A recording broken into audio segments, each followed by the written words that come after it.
Всем добрый день! Я хочу вам сегодня рассказать о такой технике, которую я приобрел год назад, Кентавр 1081D. Вчера вывозил мусор. Кажется, нагрузка небольшая была. Спокойно ехал, все, подъезжая к дому, застучал двигатель. А двигатель такой стук, как будто металл по металлу стучит. Я его сразу и заглушил. Протянули его домой, поставили в гараж, ну и начал разборку. Ну, мне показалось, что как будто подшипники на коленвалу, какой-то подшипник развалился. Смотрю подшипники все нормально, нигде ничего нету. А стук такой, прошелся дальше. Думаю, дай посмотрю, форсунку сниму. Маховик на месте, все на месте. Снял форсунку, разобрал. Форсунка, все нормально, никаких ничего нету. Все отлично в форсунке. Тогда я думаю, дай посмотрю на шатуне укладыши. Может, укладыш какой-нибудь там задрал овал или что так застучало. Откручиваю шатун, вкладыши нормальные, никаких вопросов, вал блестящий, все, подшипники нормальные. Ну, думаю, надо вынимать вал, ну, раз стучит двигатель. Вынял вал, подшипники отличные, в отличном состоянии, все хорошие подшипники, все. Подшипники хорошие. Думаю, ну что, все обсмотрел, форсунку перебрал, почистил, все. Думаю, дай соберу опять. Соберу, может, эта форсунка так стучала.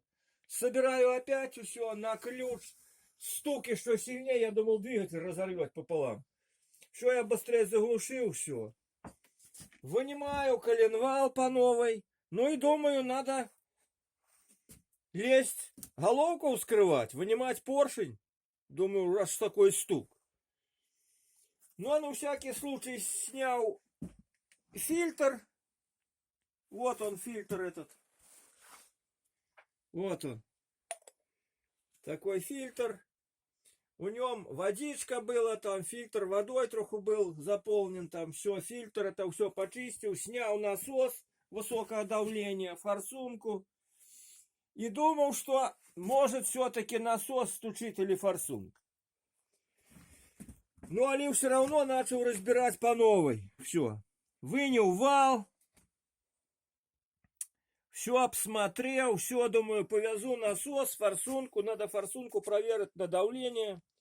Все. Но больше что? Куда лезть? Все нормально. Распредвал нормально. Головка, клапана открываются, закрываются. Все отлично. Никаких не нахожу вопросов.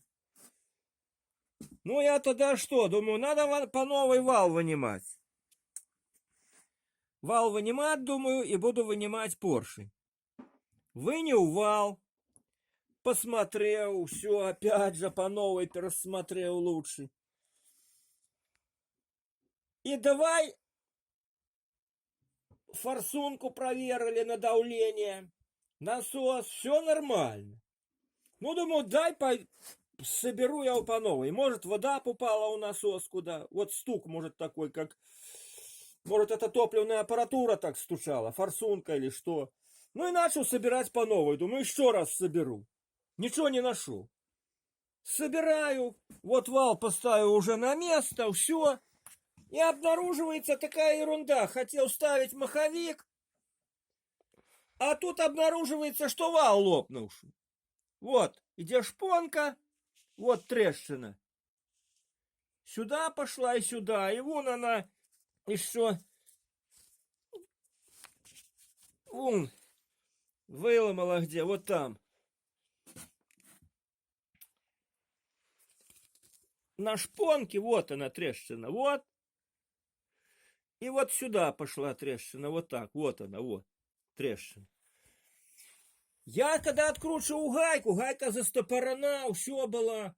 Ну, что-то газовым ключом взял, тихонечко раз, и гайка так обычно Когда подшипники менял, я раньше так с усилием откручивал, а то так маленькое усилие, гайка раз отошла. Вот он, наверное, шатун тут разболтался, и вот этот стук и был. Вот и вал треснул все. Вот это все, вся причина. Сейчас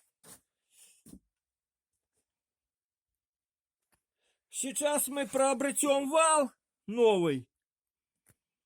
Вот этот подшипник, я думаю, его все-таки поменять. Он у меня тот раз развалился увесь. Рассыпался и чуть мотор тоже не заклинил, тут чуть не все не разломал. Шарики сбило в кучу его. Вот этот подшипник я все-таки поставлю цилиндрический. Цилиндрический, он должен стоять цилиндрический, этот подшипник тут, а не шариковый. Шариковый подшипник на год это максимум, а так месяцев на 7 все и разваливается. Угу. Вот, я все-таки цилиндрический подшипник поставлю, вал заменю. Ну и все, топливную аппаратуру, тут все проверено, все, фильтр поменяю. Ну и все, дальше будем проводить тогда запуск. Ну, буду проводить запуск, дам комментарий, как оно пойдет, что потом все объясню. Все, до свидания.